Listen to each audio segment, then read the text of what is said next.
25 minutes before 10 o'clock. If you go to the hospital to visit somebody, you'll notice there are some really amazing paintings in the hospital. We have so many assisted living facilities here in Ocala, and they've got some paintings too. It's amazing to kind of walk through the halls, and if you were to think about it, even banks have paintings. Right? But if you think about it, you say, well, why? What is the purpose of all this? I mean, do we really need paintings on the walls? And for everybody who knows us, they know that you and I are pretty much into the arts more than anything else. So art is a part of our lives.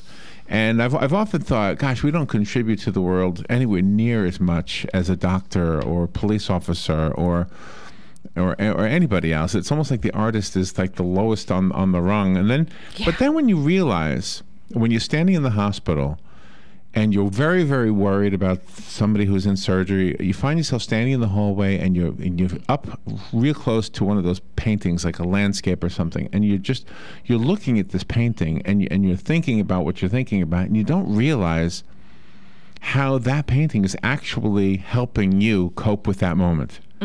It is, and you don't realize it, or maybe you do realize it. Ray Luskin is on the phone. She has some story to tell you, and just in the short bit of talk we did off the air, she sounds so positive. She is a social advocate. She creates artwork. She created artwork specifically for a congresswoman named Jan Schakowsky for a gun safety campaign. She herself, Ray, is a survivor of childhood sexual abuse. She's a participant in campaigns to end child sexual abuse, rape, domestic violence, etc., and elder abuse, not to just stick with the low end of the age range, but the upper end as well. She's the founder of Art and Soul Connections, the founder of The Winning Adventure, and her book is called The Creative Activist, Make the World Better, One Person, One Action at a Time. This sounds like a lady, Robin, who has taken lemons and made lemonade, not to use a corny cliche to introduce her, but I couldn't think of anything else right now. Ray Luskin. Good morning, Ray.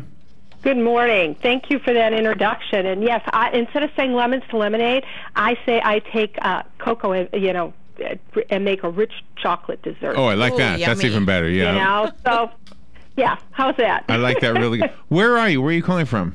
I'm from Chicago area. Is that where you are right now? Yeah. Oh, okay. I'm in Deerfield, which is a northern suburb. So. Okay, I know where that is. Oh, good. Are you from Chicago? I'm from Milwaukee, but I know where Deerfield is, yeah. Yeah, we're old neighbors then. That's it. So can I ask, well, let me tell you a little personal story about my sister. My sister is no longer with us. She died, and she was young, 7 years younger than me. She died as an adult, though. She was 40-something, but she had been sexually abused as a child. We never learned about it as a family till she was way into her adult years. But I after learning that piece of information that she held from us all, it made sense what the path of her life. Something happened in that sexual abuse that caused her to not believe in herself, to not have self-esteem. She found herself, we all witnessed this, with guys that really, I mean, except for the last guy she was with, who turned out to be pretty good, but... And she had a couple of good guys too, but she had a share of bad guys. Yeah, you know, bad guys. Anyway, so I'm guessing, and I'm wondering if maybe holding it in, never sharing that terrible attack that she didn't share, which was with a cousin, by the way, an older cousin of ours had abused my sister, raped her. She was 11. Used the word rape. It's probably the most accurate word. But anyway, Ray, did you go through the same kind of thing where you felt like you weren't worth anything? Oh. Yes, I was actually sexually abused by my grandfather from age 7 to 13. Oh. And when I started, I didn't know what was going on. But by the time it was over, I obviously did. But I felt so terrible about myself. I never told anybody until I was 21. You pretend, first you can't believe it happened, and then it's like, and I was the person who I wanted to shrink back into the background of everything. I never had an opinion. I gained a lot of weight. I wanted to be invisible because I didn't feel worthy. I thought, what did I do wrong? All those things. And that's what we carry. that's where it starts. That doesn't mean you have to end in that place of being the victim, but that is where it always starts. And what did I do wrong? And as a society, we have created, what did you do wrong? It's always on, well, you dressed provocatively, or you must have said something, it's misinterpreted. And unfortunately, they estimate there are 60 million people who've never told a single soul that they were abused, raped, attacked at some point in their life. Well, we have a society of wounded people. Yeah, and the message that you're delivering is an important one for everybody to listen to. If you, when we have PTSD, it was like a secret. If you were in war and you witnessed something horrible, you're going to carry something with you emotionally that unless you deal with it, it's going to affect your life your whole time. Same thing as if you were abused. If you were abused in any way as a child or any point in your life. Right, and it can be emotional abuse. It doesn't have to be physical or sexual. How many times, and all of us as children, somebody, some teacher, some coach said, "You're stupid, you're ugly." Some kid said that to you, and it stuck with you forever. Yeah. So those are the kinds of things that we all have experienced. We've all experienced pain. I don't know anybody who's gone through life without experiencing some kind of challenge. It can be on any spectrum. Like you said, it was your sister, and then she acted out and had risky behavior, which is so typical. They don't think they deserve good, good relationships, and so they always find the guy who's abusive or who's going to treat them poorly or whatever. So, the book is called The Creative Activist. What does that mean? The Creative Activist. I'll tell you a little bit more about my story. So, when I finally went into therapy, I was like 21, and I was in there for 12 years, and I survived. I got married, I had 2 wonderful kids. I should have been happy. I wasn't. I was carrying this deep, dark secret because I still didn't tell anybody else. Oh, my goodness, yeah. Yeah, it was like, okay, you tell your therapist. I mentioned it to my husband. That was it. But I never dealt with it with him as a partner. And I left him out of our relationship. I would be having sex with him, but my head's in the ceiling. And he could feel it. He knew that. And he kept saying, "Where are you? Why aren't you here? I miss you." I wasn't able to give it back to him. And so I went through this serious depression. And many of us have. I'd get my kids off to school in the morning. I'd crawl back in bed until they came home. And then I'd get myself out of bed. And to numb myself, I'd eat a pint of ice cream, a whole chocolate cake, a box of cookies. And I'd start the whole day all over again. All I could think about was I wanted to end the pain. We lived by the train, and I had this fantasy world, I'm going to walk in front of a train. Instead, I chose not to. I said, I am going to take charge of my healing. Something will be different. And it was a choice. Very much one of my heroes is Viktor Frankl from the Holocaust. And he's standing there naked where they're destroying his only thing that was left after his whole family died was his manuscript. And then they wanted to take his wedding ring. And he said, I have a choice here. How do I want to live? And he was really the father of positive psychology in my mind. So we all have a choice, and I made a choice to live. And I took charge, and I started researching, and there was no internet. Let me ask you this. If you talk about somebody who's being tortured by Nazis, they know who the enemy is. It's right in front of them. Your enemy was your grandfather, and it was when you were younger. Did you put the two together? Were you able to connect with the fact that somebody who abused you, and we use the word attack, just for I guess so I can have my head around this.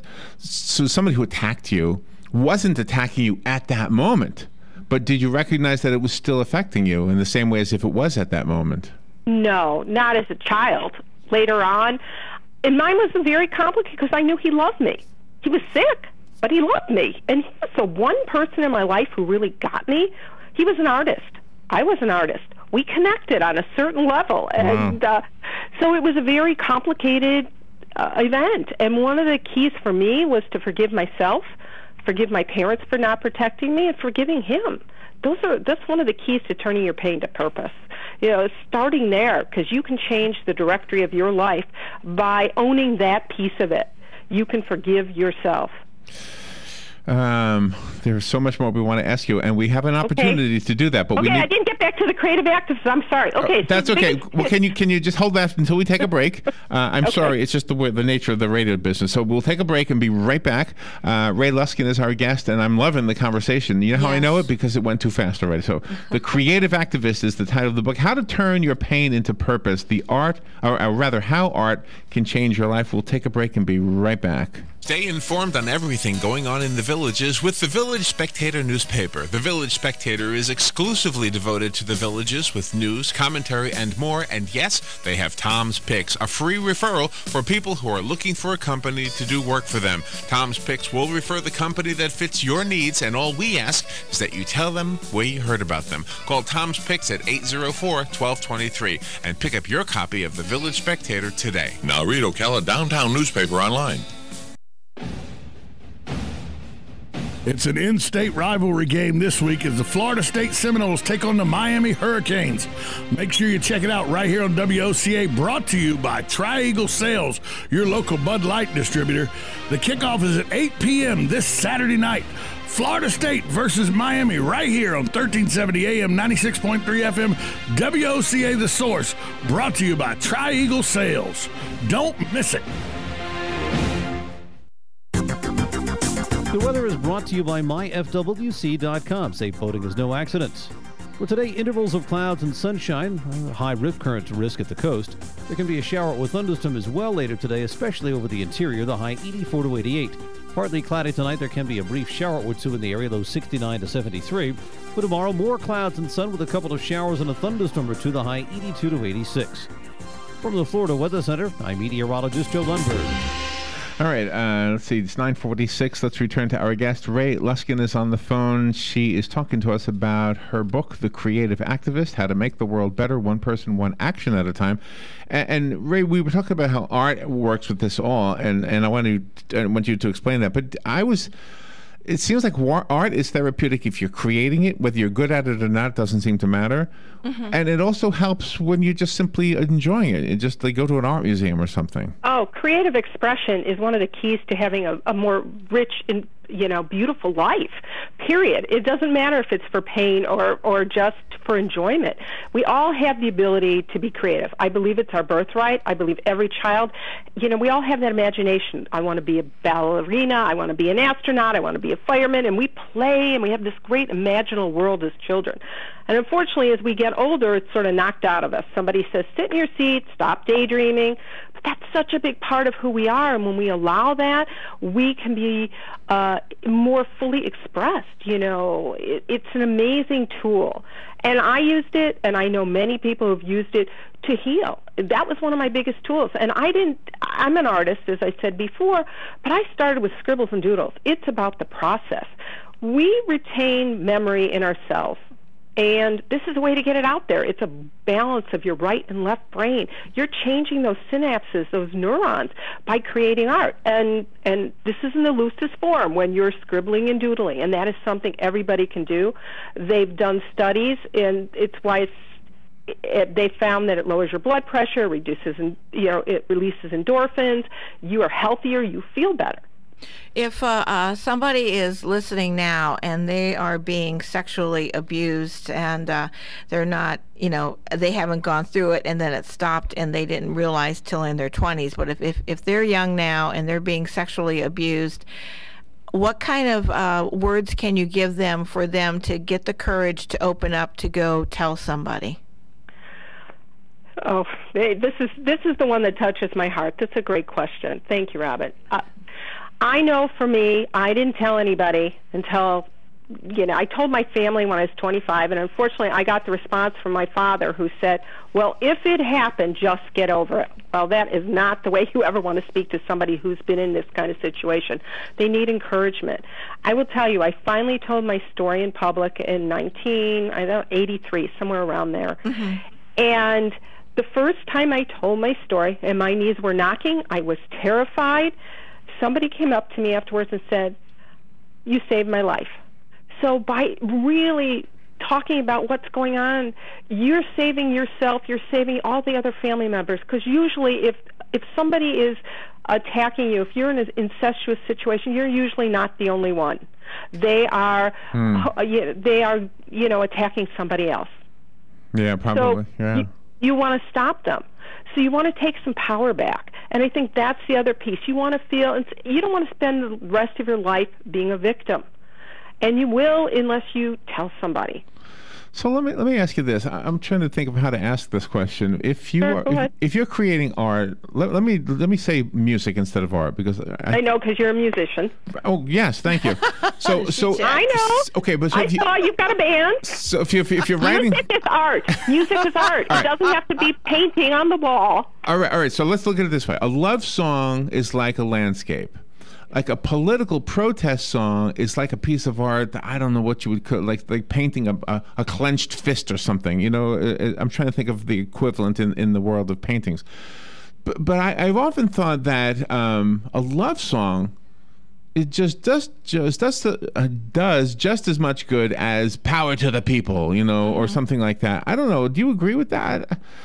Oh, I think we are touched by music. I think it is a way into our hearts, to open our hearts. I totally believe that. And again, you know, studies suggest it is a way to connect with people with Alzheimer's.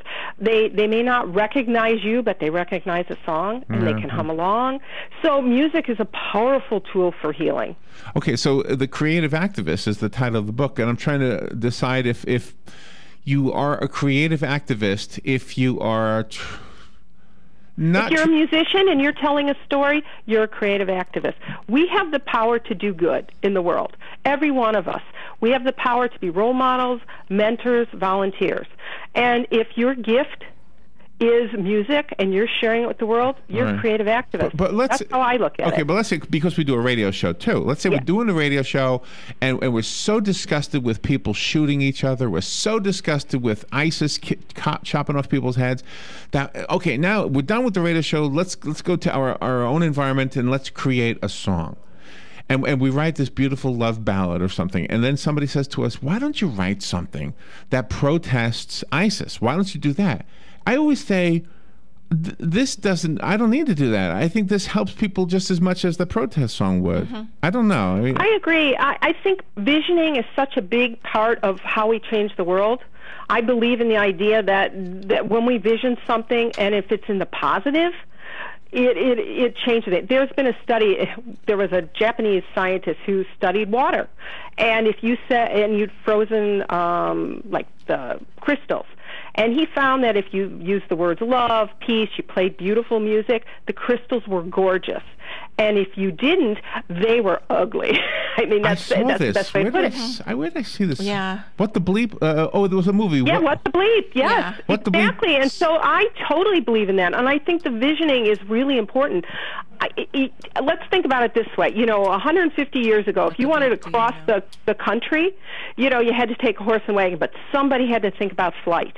And if we can think of new ways... Oh, yes, I love that, yeah. Let's think about new ways that haven't been thought about. Okay, so we have shootings right now in college, you know, in Oregon. So there's two camps. It's a mental health issue. It's a gun issue. Well, maybe there's another option, but we haven't thought about it. So we have to vision something else. And if music is the way that you tap into your imagination, you may come up with a fabulous new idea that nobody has thought about. And creativity knows no bounds, because you could be a writer, a painter, a sketch artist, but you could also be a gardener. You could also a gardener. You could also create arbors. Just anything to express your creativity. Creativity is their creative thinking. We all do it. You know, it's the busy mom who has to balance the checkbook, get the kids to volleyball and to the dance recital all at the same time. Or the busy CEO who has to then go tell a client, you know what, this is really a crappy idea. And they come up with a creative way to do that. I think we're kindred spirits. I mean, it sounds like what you're saying sounds like the things we say and think, and the fact that you're in the arts as well. I just went to your website, thewinningadventure.com. Is that right? Correct. or there's a link for the Creative Activist book. We're not ready to end the interview yet.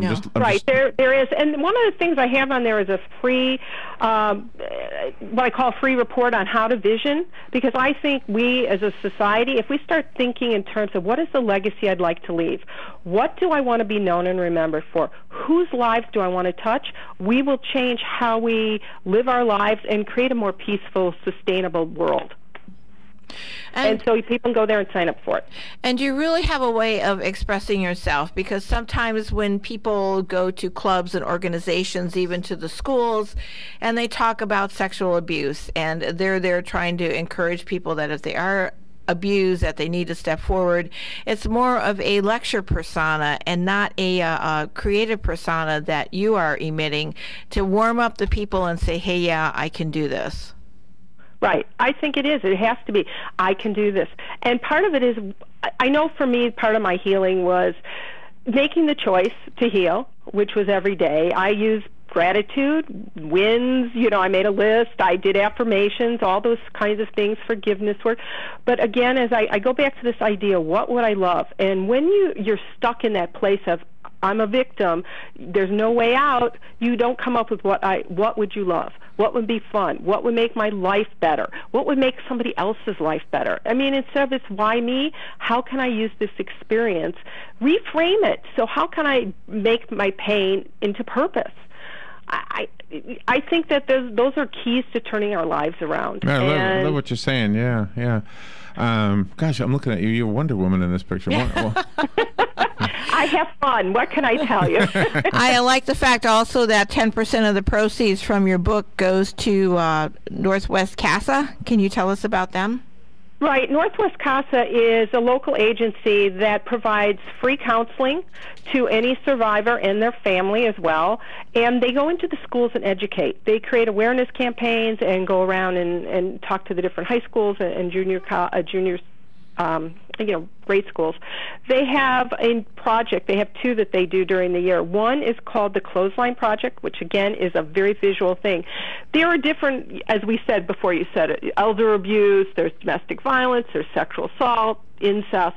And so each T-shirt is a different color, and you can tell your story or create a T-shirt or put a design on it.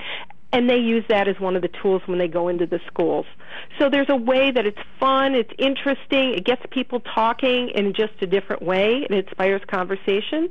And the other one is I just participated in this last Sunday. It's called A Walk in Her Shoes. Men wear red high heels to support women who've been sexually assaulted. So they walk a mile in those high heels. A mile. Holy mackerel.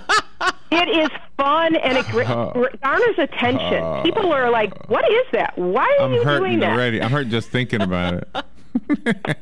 So that's a creative activist. That activism in its essence.